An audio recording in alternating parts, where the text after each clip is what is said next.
Bonjour, je vais vous présenter les résultats du projet SMART qui a duré donc 3 ans et demi, qui s'est terminé en 2017 et qui portait sur l'agroforesterie appliquée au système maraîcher relativement diversifié. Un projet qui nous a semblé important de lancer pour répondre à une forte demande de maraîchers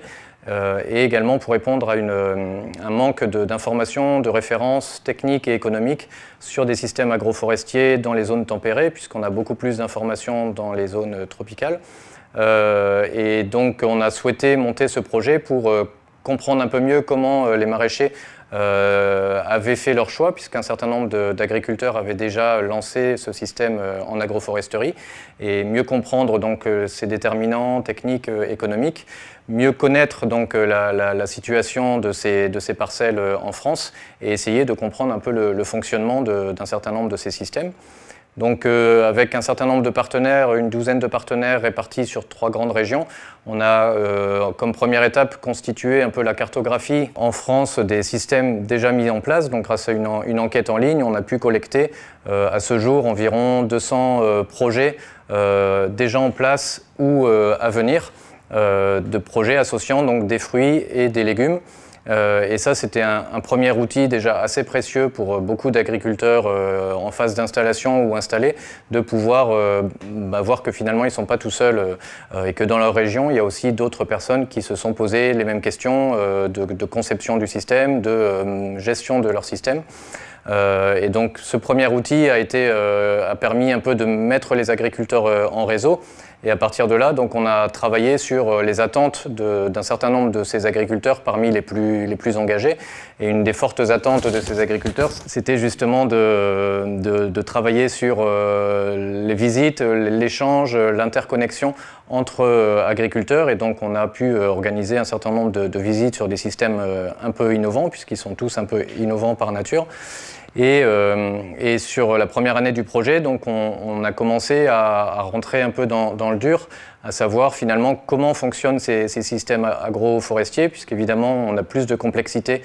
dans la parcelle. Et ce qui intéressait les agriculteurs, c'était de savoir finalement est-ce que l'intégration de l'arbre dans le système amène plus de biodiversité, quelles sont les interactions entre les arbres et les cultures annuelles, comment mon rendement évolue avec la proximité de l'arbre, et finalement voilà, essayer d'un peu mieux comprendre le fonctionnement de ce système. Donc on a travaillé avec ce petit cercle d'agriculteurs, une quarantaine, pour comprendre,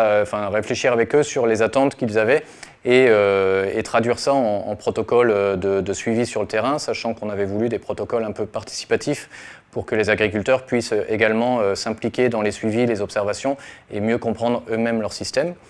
Donc j'ai illustré ça avec des données sur la biodiversité, où effectivement on a utilisé les protocoles simplifiés de l'Observatoire agricole de la biodiversité, et on a pu donc suivre sur 2 saisons et sur un réseau de parcelles les invertébrés, les pollinisateurs sauvages, et on montre donc avec la croix rouge sur le diagramme qu'on a des abondances et des diversités un peu supérieures à d'autres réseaux références nationales en arboriculture ou en maraîchage. Donc c'est une information. On a travaillé aussi sur les données socio-économiques de ces fermes en maraîchage diversifié, mais que je n'ai pas présenté ici. Et on a beaucoup travaillé sur des outils de capitalisation et de transfert d'informations. Et donc on a une chaîne YouTube où on trouve aujourd'hui une trentaine de vidéos, à la fois de témoignages d'exploitation et de thématiques avec une entrée plus technique. Et on trouve aussi donc, en ligne sur le site du projet un guide de conception qui permet donc pour des porteurs de projets de réfléchir à des clés de réflexion pour concevoir et pour gérer un verger maraîcher